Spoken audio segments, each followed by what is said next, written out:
नमस्कार बच्चों, मैं डॉक्टर रश्मि गोगर राजस्थान सरकार वेदांता के CSR इनिशिएटिव की कक्षा में आपका स्वागत करती हूँ। इसके टेक्निकल पार्टनर हैं मिशन ज्ञान। बच्चों, हम पढ़ रहे थे मानव के जनन तंत्र के प्रश्न उत्तर, और इस वीडियो में हम आगे के प्रश्न करेंगे।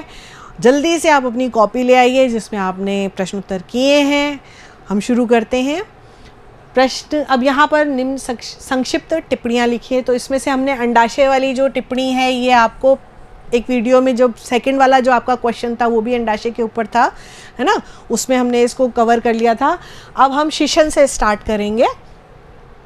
तो नर मानव जो है उसमें वृषण कोश जो है वो कहाँ होते हैं, आपको बताया हुआ है कि वो उदर गुहा के बाहर की साइड होते हैं, जिसके अंदर वृषण होते हैं, यानी ये नर के प्राथमिक जननांग अंग होते हैं।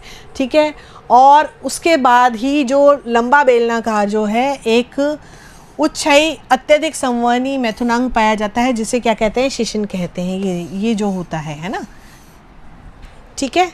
और ये एक महीन उदर भित्ति से ढका हुआ होता है, और इसका निर्माण तंतु में पेशी संयोजी उत्तक 3 स्पंजी अनुलंबन डोरियों के द्वारा होता है। इनमें से 2 मोटी डोरियां शिशन के पृष्ठ भाग में, और तीसरी जो है मूत्र मार्ग के चारों ओर अधरवर्ती भाग में एक पतली डोरी होती है। किस तरह से होती है, ये देखिए, यहाँ पर कैवर्नोसा होती है एक, तो ये देखिए कैवर्नोसम। ठीक है, ये आपकी एक की हो गई। ठीक। उसके बाद है आपकी कॉर्पस स्पॉन्जियम, ये आपकी कॉर्पस स्पॉन्जियम हो गई। ठीक है। और जो इसका अग्र पार्ट है ये यहाँ पे थोड़ा सा फूला हुआ होता है ना, और इसमें इसके बाहर क्या होता, इसको जो केवल किसका बना हुआ होता है, कॉर्पस स्पॉन्जियसम का बना हुआ होता है। ठीक है। इसके आगे फोर स्किन होती है, इसको ढकने वाली एक टोपीनुमा संरचना होती है, फोर स्किन। ठीक है, जिसे शिशन मुंडछद कहते हैं। ठीक। ये जो है बाहर, ये जब मैथुन के समय ये क्या होती है, ऊपर की ओर खिसक जाती है, और जब ये सामान्य अवस्था में होती है तो ये नॉर्मल पेशियां जो हैं वो संकुचित रहती हैं, और इस समय क्या होता है, मूत्र जनन छिद्र के द्वारा बाहर निकलता है ना। सामान्य रूप में जब रहती हैं तब मूत्र विसर्जन के काम में ये छिद्र आता है, और मैथुन के समय जो है इसकी पेशियां जो हैं वो इरेक्ट हो जाती हैं। ठीक है। फिर बात करते हैं अधिवृषण की। अधिवृषण जो है ये 6 मीटर लंबी, अत्यधिक कुंडलित, चपटी तथा अर्धविराम के आकार की जो है नलिका होती है। आपको पता है वृषण के ऊपर की साइड लगी हुई होती है, और इसके कुंडल कैसे चिपके होते हैं, संयोजी उत्तक के द्वारा चिपके हुए होते हैं। इसकी दीवार में बाहर की ओर पेशी स्तर होता है। ये किस तरह से होता है, ये देखिए। अब यहाँ पर आप देखिए, ये एपिडिडाइमिस का पूरा है, 3 पार्ट हैं इसके। ये आपका जो फूला हुआ पार्ट है ये हेड है ना, ये इसकी बॉडी है, चपटी पार्ट जो आ गया, और ये सब इसकी टेल है। 3 पार्ट में ये डिवाइडेड होता है। ठीक है। शीर्ष अधिवृषण, मध्य अधिवृषण और पुच्छक अधिवृषण। ठीक। आपको इसी तरह से डायग्राम बनाना है, डायग्राम बना करके उसको नामांकित करना है। फिर एक एक के बारे में आपको लिखना पड़ेगा, है ना, क्योंकि आपकी ये टिप्पणी जो है ये 3 नंबर की भी आ सकती है, 4 नंबर की भी आ सकती है, 2 नंबर की भी आ सकती है। तो हर जितने नंबर की आएगी उसी अनुसार आपको इसकी आंसरिंग करनी पड़ेगी।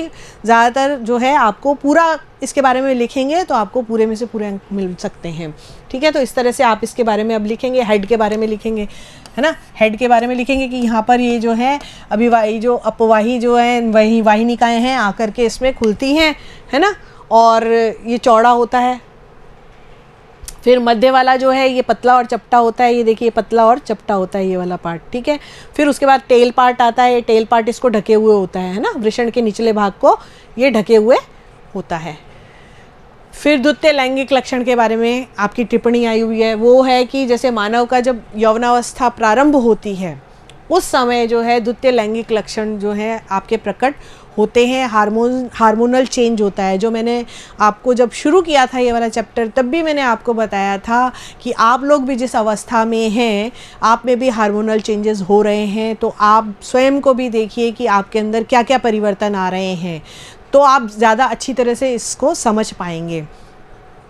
शारीरिक रूप से जो परिवर्तन आते हैं वो मैंने आपको बहुत बार बता दिया है कि जैसे पुरुषों में क्या होता है, दाढ़ी मूछें आने लग जाती हैं, बाल बढ़ने लग जाते हैं, आवाज़ भारी होने लग जाती है। स्त्रियों में जो है आवाज़ महीन हो जाती है, स्तनों में वृद्धि होने लग जाती है, नितंब क्षेत्र भी बढ़ने, श्रोणी क्षेत्र जो होता है वो बढ़ने लग जाता है। तो ये तो शारीरिक बात हो गई। है ना। इसके साथ ही और भी और जो होती हैं, और क्या होते हैं, हमारे मेंटल जो होते हैं, हमारी जो मानसिक जो है प्रभाव भी पड़ता है इसका, इस पर किस तरह से पड़ता है कि जो नर है वो मादा की ओर आकर्षित होने लगता है, मादा जो है वो नर की ओर आकर्षित होने लग जाती है, इस समय जो आकर्षण बढ़ने लग जाता है ना।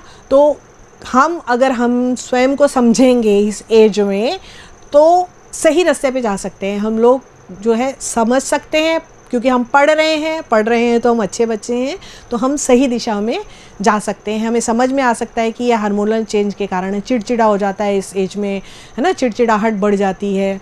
और इसके साथ ही जो शारीरिक लक्षण है वो मैं आपको बता चुकी हूँ, ठीक है ना। इसके साथ ही जो टेस्टोस्टेरोन, FSH, LH है ना, हार्मोन्स जो है उसके स्रावन में वृद्धि हो जाती है नर में, और स्त्रियों में प्रोजेस्टेरॉन, एस्ट्रोजन, FSH है ना, इन हार्मोन्स की वृद्धि हो जाती है। तो आप समझ पाए हैं, है ना। अब इस पे कॉर्पस ल्यूटियम पे आपका टिप्पणी है। तो कॉर्पस ल्यूटियम की जब हमने बात की थी तो हमने कहा था कि जो अंडोत्सर्ग के समय जो परिपक्व पुट्टिका जब फटने पर क्या होता है, अंडाणु मुक्त हो जाता है। ये देखिए, ये पुट्टिका फटी थी, है ना, पुट्टिका फट के ये अंडाणु मुक्त हो गया। अंडाणु मुक्त होने के बाद ये येलो कलर की क्या बन जाती है, आपकी एक कार्पस ल्यूटियम बन जाती है, ठीक है। और ये निषेचन, ये अंडाणु के निषेचन होने के पश्चात ही बनी रहती है ना। और कार्पस ल्यूटियम जो है ये अस्थायी अंतःस्रावी ग्रंथि के रूप में कार्य करती है, और इसके द्वारा क्या होता है, प्रोजेस्टेरॉन और एस्ट्रोजन हार्मोन्स का स्रावण किया जाता है, जो कि गर्भाशय तथा स्तन ग्रंथियों को विकसित करने में काम में आता है। और एक वयस्क जो महिला होती है उसमें 4 लाख लगभग, है ना, ग्राफियन पुटक जो हैं होते हैं, जो कि समय समय पर आपके मासिक चक्र या रज चक्र के समय जो है वो निकाल दिए जाते हैं। 28 दिन का जो चक्र होता है उसमें ये निकाल दिए जाते हैं, ये, ठीक है। ये